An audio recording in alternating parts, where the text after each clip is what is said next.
35 years ago, the Chinese Communist Party killed thousands of unarmed students with tanks and machine guns while the whole world watched. The worst part of it, they did this without any consequence. It wants to be the master of the earth, the engineers of human souls. The United States has embraced China, and that decision is having big impacts here in America. The influence of communism, unfortunately, looks a lot like the same kind of intolerance of viewpoints and differing opinions and freedom and liberty. Hear from Zhou Fengshuo, a former student leader in China's 1989 Tiananmen Square massacre, and Tom Oliverson, a state representative in Texas, as they work to counter communism and its influence in the United States.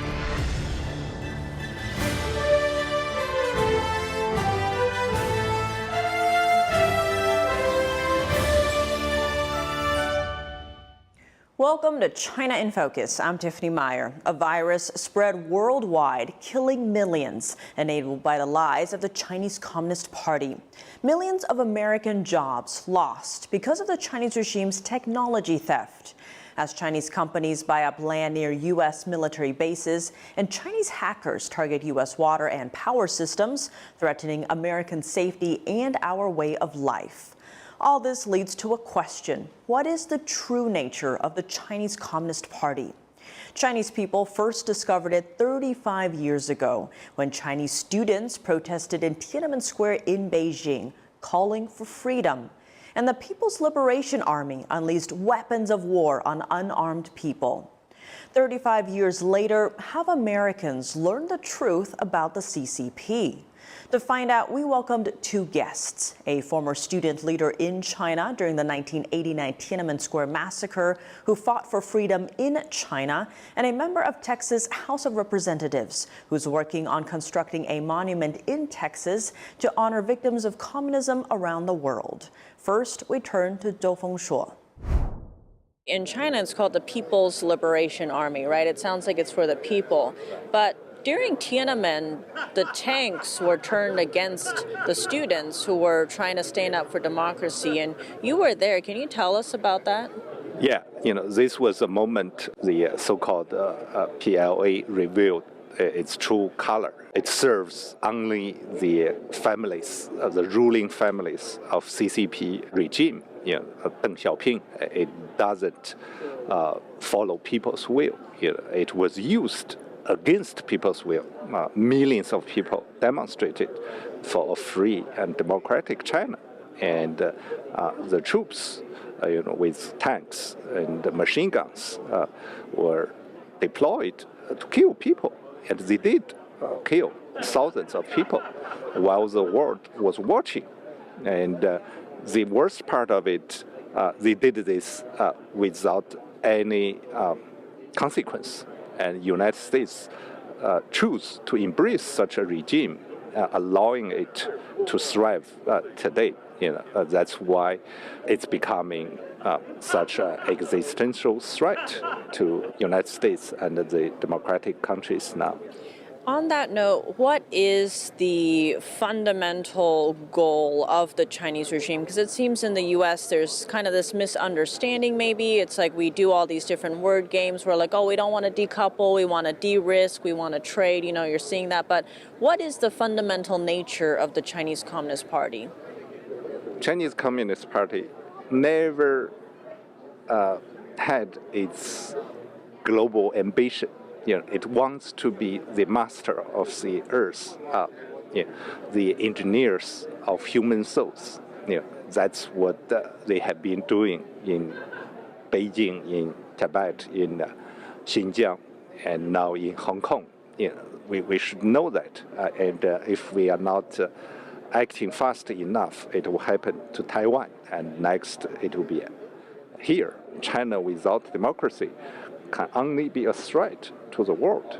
The worst part is that for now, United States even depends on CCP China from everything, basically, even military supplies. I think, United States has been blind to the fact that, China without democratization cannot be a partner. Without democratization, we are only dealing with the ruling party, right? The will of Chinese people, for example, on Tiananmen Square, were calling for freedom and democracy, and it was repressed with brutal force. People want to access new information, and we have to find ways to enable Chinese people to express their will, and that's where I think United States has done nothing to really help in a material way. We should definitely change that. And it sounds like, in a way, a lot of people in China, even under this regime, do want the free information. Maybe they do want democracy. They want something different. What would that benefit the world? Because it sounds like right now a lot of people look at China and they think of all the Chinese people as the same as the party. How would the Chinese people help the world? No, looking back, I think 34 years ago on Tiananmen Square, that provided a glimpse of what a different China could be. Chinese people were hopeful in solidarity because they love freedom and democracy. That's why in the end there was a statue of democracy erected on Tiananmen Square before the massacre. And with that, the protesters were supported by people all over the world, Chinese people and the international community. So if China is democratized, it can definitely be a partner of the United States and the democratic countries on the world stage. Otherwise, it's definitely a challenge, just like Nazi Germany. China took on a wrong path. Unfortunately, United States has embraced such a regime. It's the time to confront and challenge CCP. China's democratization is the only way to ensure that China can be a partner of peace and prosperity. And the United States must act decisively to help China's democratization. And at the same time, we must defend Taiwan's democracy. Chinese democracy activist周锋锁 saw through the Chinese Communist Party's facade and that the regime wants to replace the U.S. as the ultimate global superpower. Over in America, more and more people are becoming aware of the communist influence sneaking into the land of the free. We spoke with Tom Oliverson, state representative of Texas, for more. He's supporting a project to counter communism in his state, a monument honoring victims of communism outside of the Texas Capitol grounds. Congressman Tom Oliverson, thank you so much for joining us. Great to have you on the show. Thank you for having me. Glad to be here. Now, June 4th is coming up. This will be the 35th anniversary since the massacre in Tiananmen Square in China. Now, you actually co-authored HCR 26. This is a bill that Texas Governor Greg Abbott has signed. It would construct a monument honoring victims of communism outside of the Texas Capitol grounds. Tell us about that, and what are you hoping to achieve with it? Yeah, so the Goddess of Democracy, as you alluded to, was first erected in Tiananmen Square in 1989 in response to the death of a reform leader. And although the original goddess was destroyed, there is an exact replica in Washington, D.C. of the Goddess of Democracy, and that is the National Victims of Communism Memorial. And so I got the idea for having a state monument in Texas because, unfortunately, occasionally we have marches and demonstrations from pro-communist people, believe it or not, in Austin, Texas, who like to march through the streets of Austin with effigies of Stalin and Mao. And so my thought was, we need a goddess of democracy in our capital so that we can also remember the lives that have been lost through the horrors of communism worldwide. I want to expand on that last part. So why is it significant to have this in Texas? Is it as a reminder, or what is the goal here? Yeah, the goal here is education, and just to remind people, you know, Texas is a very diverse state. We have a lot of people from different parts of the world who may have experienced communism firsthand or have relatives who suffered under communist regimes. And so I think it's a very poignant issue for a lot of people in Texas. And so to be able to point to something on the Capitol grounds next to the various memorials that we have for fallen police officers and firefighters and the war memorials that we have to say, let's not forget all the innocent lives that were killed by communism worldwide, so that future generations of Texas will never forget the true legacy of communism. We felt like that was a very worthwhile undertaking. We would be the only state in the Union, or will be the only state in America, that actually has a state monument on the Capitol grounds to the victims of communism. And given that, what is the progress of this project so far? What are the next steps here? So we've secured permission from the government to build the monument. We have set up a foundation.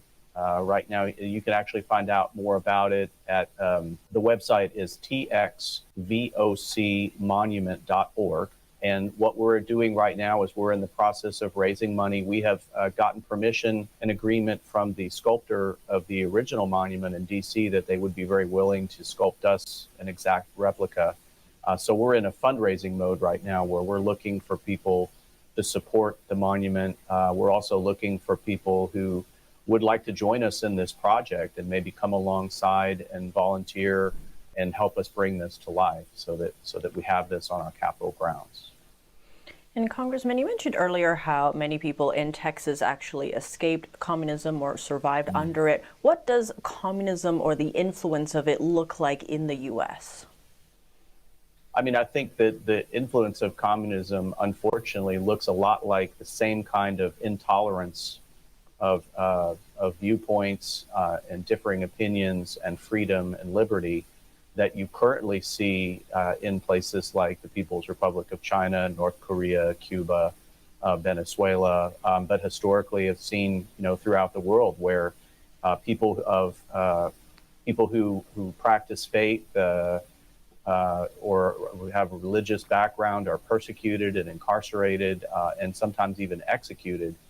Obviously, we don't see that quite at this level in Texas, but we certainly see people being persecuted for their faith and for their beliefs, and a desire on the part of those who would espouse a communist ideology to essentially break down democracy and reestablish a strong central government that essentially controls everything, where government essentially is your lord and master. We see that taking root in our colleges and universities. We see that taking root in a lot of our big cities. And people just don't remember the legacy. We're not talking about something in a hypothetical. We're talking about a style of government and a way of living that leads to brutality and has led to brutality the world over. And people, unfortunately, are not being taught those lessons. And so we aim to make sure that that doesn't continue to be the case. Expanding on that last part, what can Texas and the U.S. do? I've seen in Florida with Governor Ron DeSantis talking about teaching the horrors of communism in the classroom. That's been making headlines. But what can the U.S. do to counter this communist influence? I mean, I think that is a big piece of it, is that we need to start educating the next generation of Americans to what communism actually looks like in reality. Because what I think they hear most of the time is sort of this idealistic Marxian utopia that, it's all everybody shares and it all works out great. And unfortunately, they leave out all the parts about oppression, greed, genocide, and the things that we see literally everywhere communism is tried. So the education piece is important. I think remembering the past, remembering the lives that we've already lost to communism is an important piece of that. And I think that there are steps that we can take. Texas took a bold step last session by prohibiting insurance companies from covering and paying for organ transplant surgery performed in China because of the ongoing human rights abuses that are occurring with the illegal organ harvesting trade in the People's Republic of China. And so these are all things that we can be doing and should be doing, not just in Texas, but nationwide as well. State Representative Oliverson is also an anesthesiologist. We discussed forced organ harvesting in China and its impact on Americans. Tom Oliverson, a doctor and a state representative for Texas, says the problem of systematic forced organ harvesting under the Chinese Communist Party expands beyond China's borders and concerns Americans too. Here's what he said at a press conference last year. Watch. It is clear to me through several sessions of work on this issue that the Chinese Communist government sees its people as a commodity, not as individual human beings with guaranteed rights and liberties. And they continue to imprison their people and offer them up willingly as non-voluntary donors of organs. I have seen firsthand hospital websites in English and Mandarin in China advertising hearts available, donors standing by.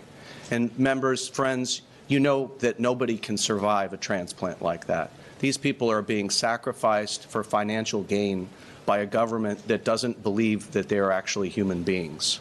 And we aim to put a stop to that once and for all. I want to zoom in on the combating the forced organ harvesting in China. How and when did you learn about that was happening in China?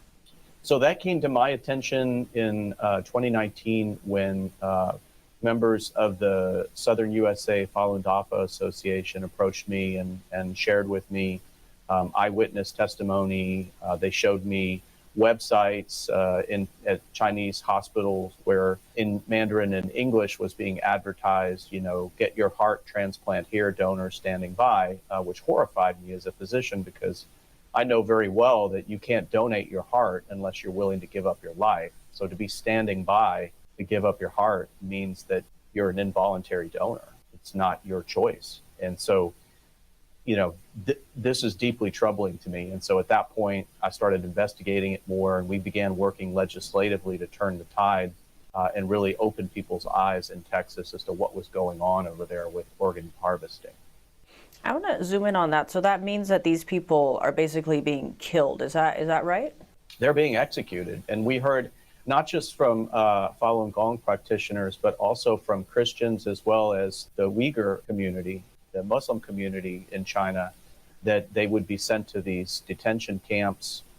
They would get this complete medical examination, but not for their benefit, and all this blood typing and testing, and then people would be collected in the middle of the night sometimes and never come back. And there were stories circulating of people being harvested for their organs. And as I said, they are advertising, and the World Health Organization even investigated this and found credible proof that in fact this was an ongoing human rights tragedy in China.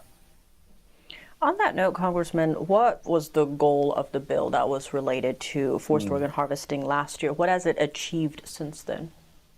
So what it does is it essentially prevents a person who is covered under a Texas-based insurance product from being able to get any payment or reimbursement or coverage for either the transplant or the aftercare associated with the transplant if they receive that transplant in China where we can't be certain that it wasn't a harvested, stolen organ. And so it creates an incredible financial deterrent because it turns out that solid organ transplantation is the most expensive medical procedure from the procedure and the aftercare that insurance would cover or pay for. And most people, unless you're just incredibly wealthy, could never afford to obtain and pay for an organ transplant on their own. So it essentially shuts the market down in Texas. And we're hopeful that the federal government and that other states will follow suit. And we're aware that at this point, there's at least 4 other states that are working on or have passed similar legislation. So the movement is growing, thank goodness. There was a recent one in Utah, to your point, but when it comes to the forced organ harvesting happening inside China, how does that impact Americans and the U.S.?